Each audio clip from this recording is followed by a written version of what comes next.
రాహుల్, ఏంటి ఎక్కడికో వెళ్తున్నట్టున్నావు? Sanjana, Shri Siddhivinayak property developers వారు హిల్ కౌంటీ అని కొత్త వెంచర్ స్టార్ట్ చేశారు. సైట్ విజిట్కి వెళ్తున్నా. హిల్ కౌంటీయా? ఎక్కడది? జనగాంకి దగ్గరలో కళ్యం అనే ఊరికి ఆనుగొనుంది. సరే అయితే, నా దగ్గర కూడా నా సేవింగ్స్ అమౌంట్ కొంత ఉంది. నేను కూడా ఎప్పటినుండో ఆలోచిస్తున్నా ఎక్కడ ఇన్వెస్ట్ చేద్దామని. ఆ లొకేషన్ ఫీచర్స్ నాకు కూడా చెప్తావా? షూర్. దీంట్లో మెయిన్ హైలైట్ ఏంటంటే ఇది DTCP approved layout. So legal గా మనకి అస్సలు టెన్షన్ ఉండదు. అరే సూపర్ కదా!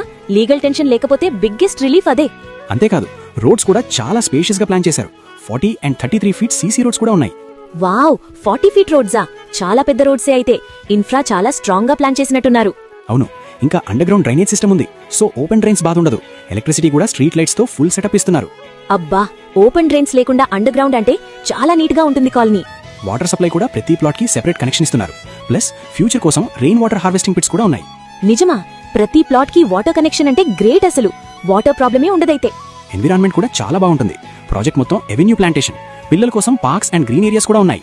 సో గ్రీనరీకి డోకా లేదన్నమాట. చాలా పీస్ఫుల్ గా ఉంటుందైతే. కనెక్టివిటీ ఇంకా బాగుంటుంది చూడు. వరంగల్ హైవేకి జస్ట్ 5 మినిట్స్, జనగాం టౌన్ కి 10 మినిట్స్ అంతే. యాదాద్రి టెంపుల్ కి జస్ట్ 20 మినిట్స్. 20 మినిట్స్ లో యాదాద్రియా? అసలు లొకేషన్ పిచ్చ క్రేజీగా ఉంది రాహుల్. హైదరాబాద్ నుండి చూసినా ఈజీనే. ఉప్పల్ మెట్రోకి 1 అవర్, రీజనల్ రింగ్ రోడ్ అంటే RRR కి జస్ట్ 20 మినిట్స్. రాహుల్, ఇది మాత్రం వదులుకోకూడదు. చాలా మంచి ఇన్వెస్ట్మెంట్ లా ఉంది. నేను కూడా వస్తున్నా సైట్ విజిట్ కి. పద వెళ్దాం.